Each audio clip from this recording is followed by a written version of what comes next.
Hello friends and my dear students, welcome to my class and this is your favorite YouTube channel Vedanshi technical classes.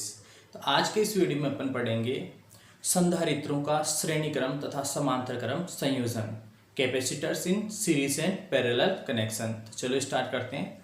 First देखो श्रेणी क्रम में संधारित्र, श्रेणी क्रम में संधारित्र, capacitors in series connection, capacitors in series connection.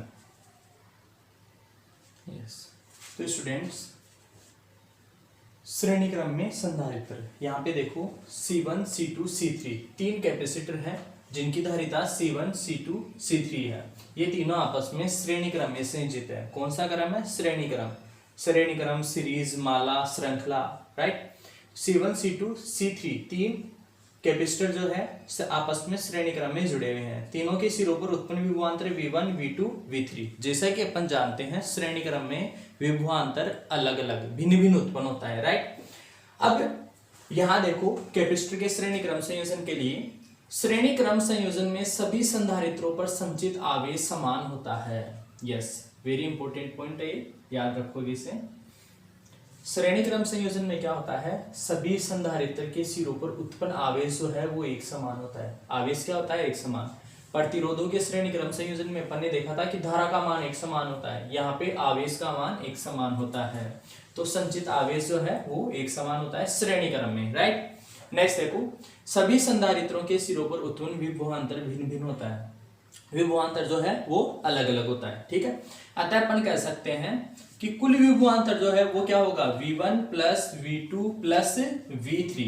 आपको पता है टोटल विभवांतर यदि V है और कुल धारिता C है तो अपन लिख सकते हैं V बराबर, देखो क्या होता है, V बराबर होता है Q बटे C। V बराबर होता है Q बटे C। अपन ने देखा था Q बराबर CV, तो V बराबर क्या आएगा? Q बटे C। V बराबर क्या होगा? Q बटे C। तो V बराबर Q बटे C। V1 क्या होगा? Q बटे C1 प्लस V2 बराबर क्या होगा? Q बटे C2। आवेश तो सभी में समान है, राइट। और V3 क्या होगा? Q बटे C3। यहाँ पे देखो Q कॉमन है, इन सभी में Q कॉमन है तो यह आएगा 1 बटा C1। Q कॉमन लिया 1 बटा C1 प्लस यहाँ से Q बाहर ले लिया अपन ने 1 बटा C2 प्लस यहाँ से Q बाहर लिया 1 बटे C3, राइट। ये क्या है? Q बटे C। यहाँ Q से Q मर गया, Q से Q मरा तो ये क्या बचा? 1 upon C is equal to 1 upon C1 plus 1 upon C2 plus 1 upon C3। तो ये फॉर्मूला आया श्रेणी क्रम संयोजन के लिए। केयरफुल गाइस, देखो ध्यान से देखो यहाँ पे, ये जो फॉर्मूला श्रेणी क्रम संधारित्रों के श्रेणी क्रम के लिए आया, यही फॉर्मूला इंडक्टर्स और रेसिस्टर्स के लिए समांतर क्रम के लिए आता है। यही फॉर्मूला अपन को प्रतिरोधों के समांतर क्रम के लिए मिलता है। यदि प्रतिरोध होते हैं तो समांतर क्रम में ये फॉर्मूला आता है, और कैपेसिटर है तो श्रेणी क्रम के लिए ये फॉर्मूला आएगा। यस, उतारो इसे। नेक्स्ट देखो एक इंपॉर्टेंट नोट पॉइंट, यदि C1 व C2 धारिता के दो संधारित्र, यदि C1 व C2 धारिता के दो संधारित्र आपस में श्रेणी क्रम में जुड़े हों, कौन सा क्रम? श्रेणी क्रम में जुड़े हों, तो तुल्य धारिता C तुल्य कितना आएगा? C1 गुणा C2 बटे C1 plus C2।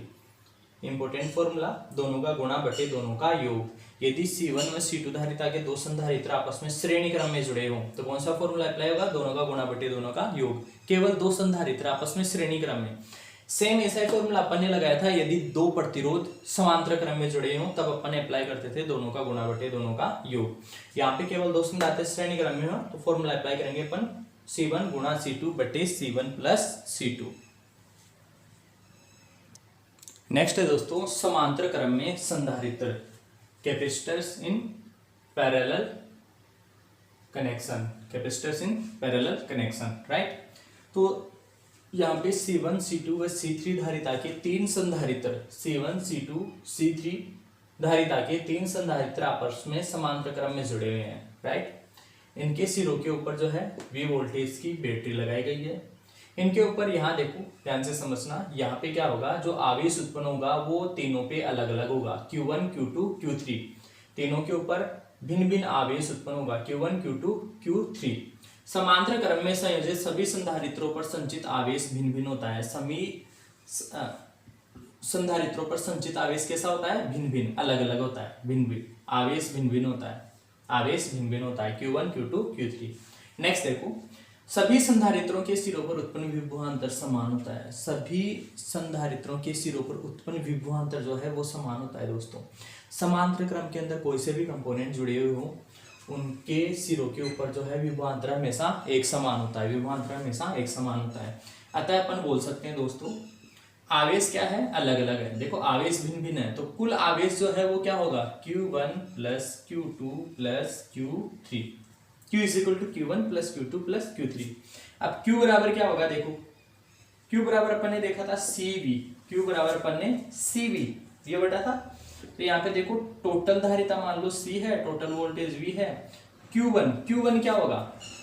C1 voltage समान है, प्लस Q2 क्या होगा? C2 V वोल्टेज समान है, प्लस Q3 क्या होगा? C3 V वोल्टेज सभी के सिरों के ऊपर समान है, राइट।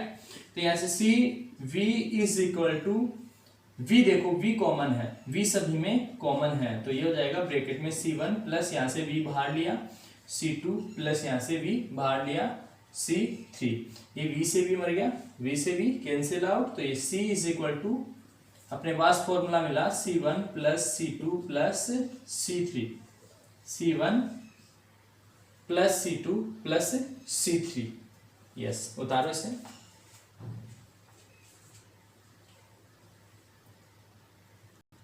नेक्स्ट देखो स्टूडेंट्स, कुछ इंपॉर्टेंट नोट पॉइंट।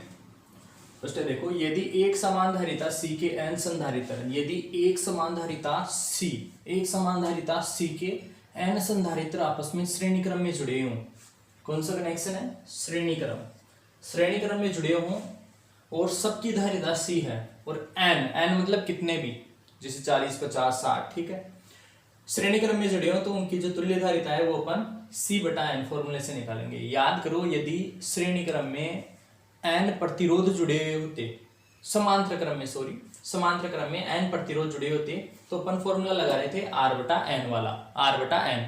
वही फॉर्मूला सेम यहाँ पे श्रेणी क्रम में कैपेसिटर के लिए लगेगा, यहाँ पे श्रेणी क्रम में कैपेसिटर के लिए अप्लाई होगा, राइट।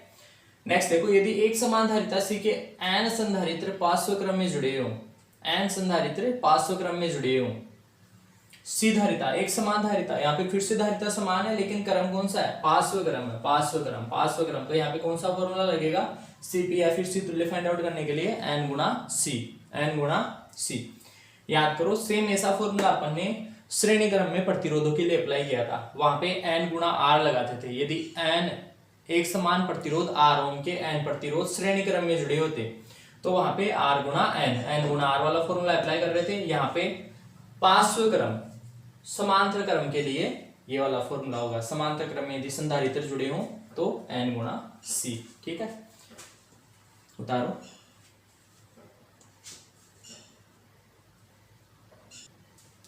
अब देखो दोस्तों, कुछ एग्जांपल्स करते हैं अपन। C1 और C2 गिवन है और पूछ रहा है श्रेणी क्रम और समांतर क्रम कोई सा भी, जैसे मान लो फॉर एग्जांपल, जैसे 3 माइक्रोफेरेड, C1 का मान 3 माइक्रोफेरेड है, C2 का मान 6 माइक्रोफेरेड है। तो श्रेणी क्रम में यदि ये दोनों श्रेणी क्रम में जुड़े हों तो C तुल्य कितना होगा? C तुल्य श्रेणी क्रम के लिए क्या फॉर्मूला अप्लाई करेंगे अपन? अभी पढ़ा था अपन ने, दोनों का गुणा बटे दोनों का योग। कैपेसिटर यदि श्रेणी क्रम में हो तो ये वाला फॉर्मूला अप्लाई करेंगे, दोनों का गुणा बटे दोनों का योग। तो दोनों का गुणा कितना होगा? 3 गुणा 6 बटे योग 3 प्लस 6 कितना हो गया? 18 बटे 9, यानी कितना आएगा? 2 माइक्रोफेरेड। यही दोनों यदि समांतर क्रम में हो तो समांतर क्रम के लिए अपन ने फॉर्मूला अप्लाई किया Cp या फिर C तुल्य C1 प्लस C2, ये वाला फॉर्मूला है, देखा अभी अपन ने। तो ये क्या हो गया यहाँ पे? C1 plus C2। C1 कितना है? C1 है अपने पास 3 ओम, C2 कितना है? 6 माइक्रोफेरेड। C1 है 3 माइक्रोफेरेड और C2 है 6 माइक्रोफेरेड। तो 3 प्लस 6 बराबर 9 माइक्रोफेरेड, राइट। एक एग्जांपल और देखते हैं। जैसे मान लो ये है 6 माइक्रोफेरेड और ये है 4 माइक्रोफेरेड। श्रेणी क्रम के लिए क्या हो जाएगा? सी तुल्य श्रेणी क्रम के लिए हो जाएगा दोनों का गुणा बटे दोनों का योग, तो 6 गुणा 4 बटे 6 प्लस 4, 6 चौका 24 बटे 10 यानी 2.4 माइक्रो फेरड आ गया आंसर। समांतर क्रम के लिए क्या होगा, सी तुल्य कौन सा क्रम, समांतर क्रम, समांतर क्रम के लिए दोनों का योग, तो 6 माइक्रोफेरेड प्लस 4 माइक्रोफेरेड कितना आएगा, 10 माइक्रोफेरेड, 10 माइक्रोफेरेड, राइट, उतारो।